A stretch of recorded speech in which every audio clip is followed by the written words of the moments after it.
I love Gran Turismo 5, but we can all admit it's kind of easy. Which is why I decided I'm gonna make more challenge runs to prove my point. I tried to come up with a unique challenge run, but all the people on the server keep talking about is drivetrains. So you know what? I'm gonna implement the drivetrains into the challenge runs. Starting with FFs, aka one of our first drivetrains in the game. So lo and behold, the Gran Turismo 5 Front Wheel Fury Challenge.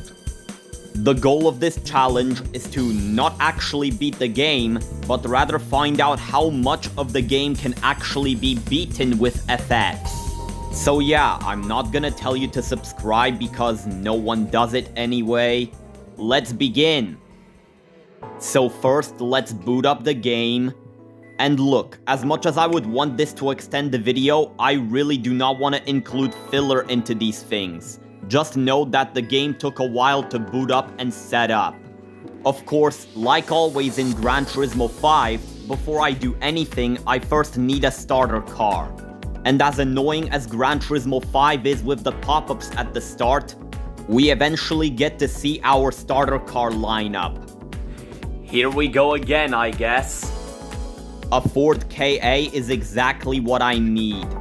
Anyways, now that we got our starter car, let's go race. Starting off our journey with Sunday Cup. The first race is at Autumn Ring Mini. So let's see how I do. Starting off weak as I was completely unable to beat the first race. Meaning that I only get 3,000 credits and therefore don't move on to the next race. Oh, and I also reached level 1. But given that I've already played this event before, funnily enough in the exact same car, I already know that all I need to do is buy the low RPM turbo kit in order to make things way easier. The first corner came around and I easily overtook the CRX Del Sol. And even though it attempted to overtake me back, it did not succeed in doing that. I also overtook the Honda Jazz. After that, I tried my best to catch up to the Silvia and the Mazda 6. And even though I successfully caught up to the Silvia and overtook it, I still had the Mazda 6 to worry about. And after longer in the race than I'd like to admit, the Mazda 6 was eventually overtaken.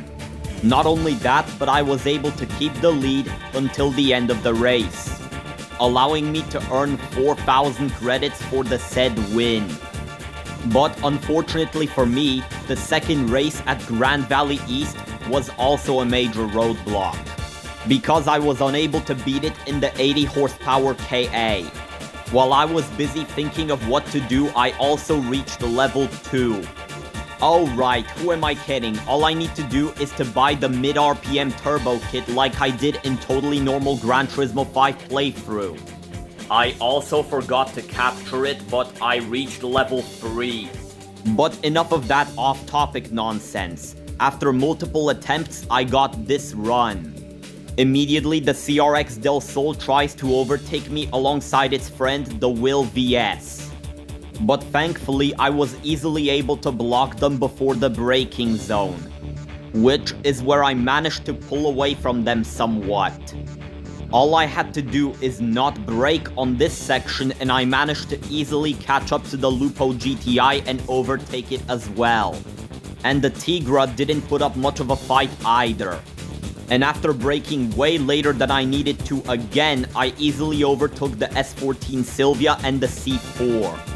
Now everything was going great until we got to the straight. That's because both the C4 and the S14 easily managed to catch up to me on the said straight.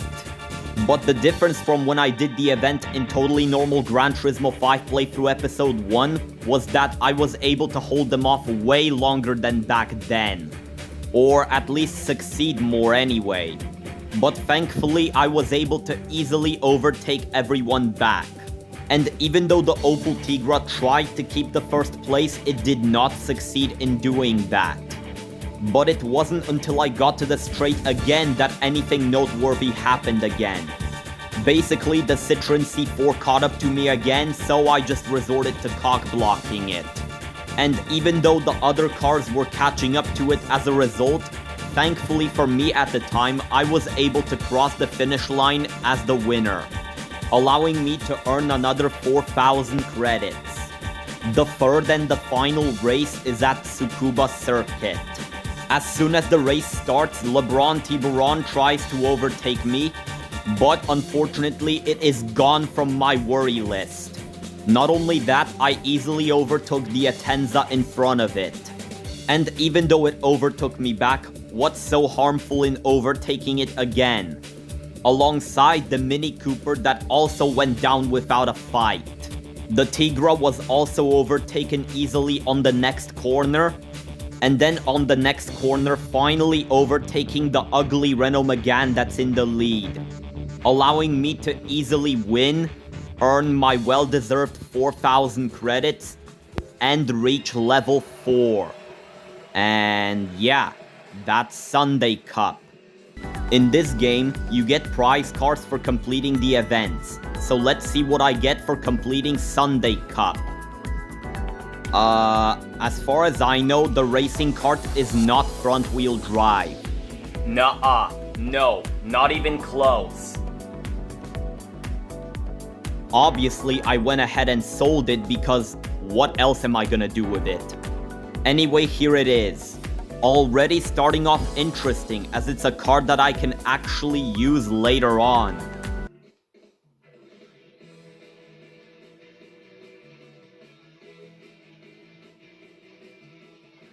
That's more like it. Anyways, there is no way in hell that I'm gonna be able to do anything else in the Ford KA, so let's see what the used car dealership has to offer.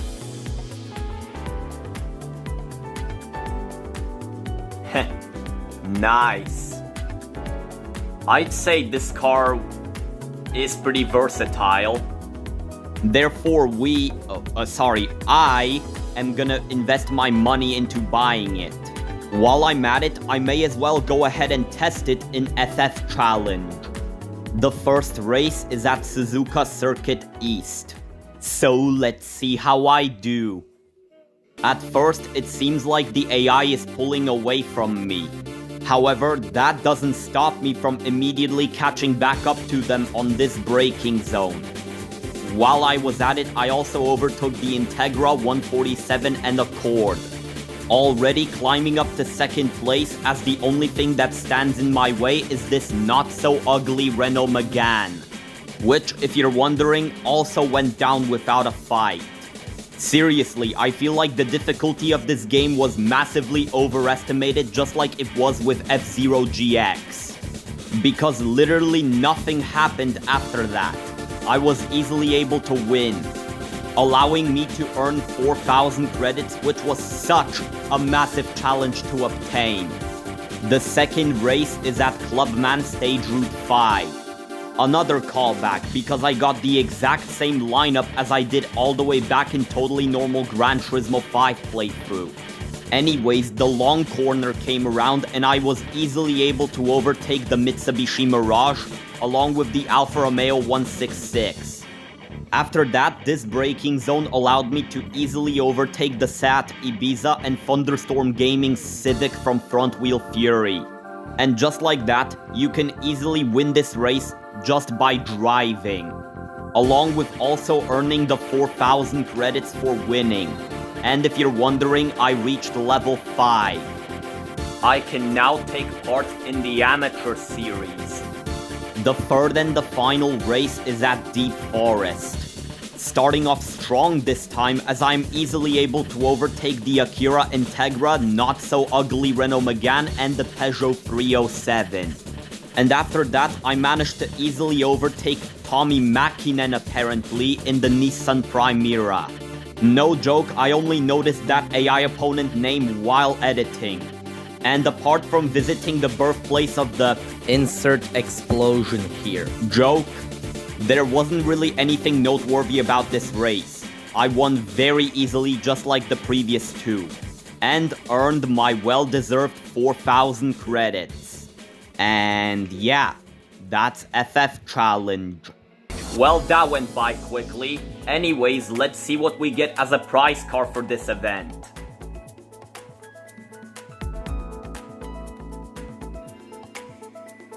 And it seems like we're getting a strong start here because it's another car I can use. But in the event's defense, why would the prize car be anything except an actual front-wheel drive? Anyways, given there's literally nothing stopping me from instantly moving on to the next event, let's go do that. As our next event happens to be World Compact Car Cup. The first race is at London Circuit. So let's see how I do. Even though this car is not a compact, the event still allows it for some reason. The first corner came around and I easily overtake the SIR2 Civic and the ugly Renault Megane. Not long after that, I easily make it past the Peugeot 106 as well, alongside the leader of the race that happens to be a Toyota Vitz. Overall, this race was really easy, and I once again didn't even break a sweat keeping the first place, earning myself 3,600 credits. And I now just noticed that almost every opponent of mine has a black paint option. And if you're wondering, the second race at Madrid Mini was just as easy. Literally all I had to do is to just hold X to accelerate and I'm already catching up to the top 4. Not only that, but I was easily able to overtake them on this braking zone. Further proofing what I said earlier, I always hated how easy races in Gran Turismo 5 are. Watch as I end up jinxing myself in the other drivetrain challenges. But anyways, I just cruised to the finish line and won the race. Earned another 3,600 credits and reached level 6.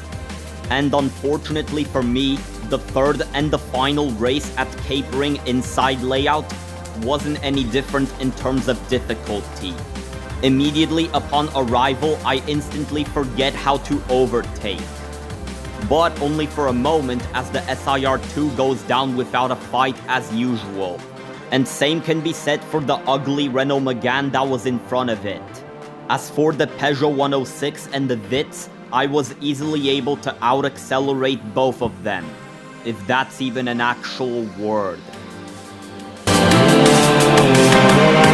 Bad jokes aside, this race was also very easy, therefore making it extremely boring to watch, allowing me to earn another 3,600 credits on top of that, and earn an additional 11,000 credits for winning the championship. And yeah, that's World Compact Car Cup. Anyways, let's see what we get as a prize car for winning this event.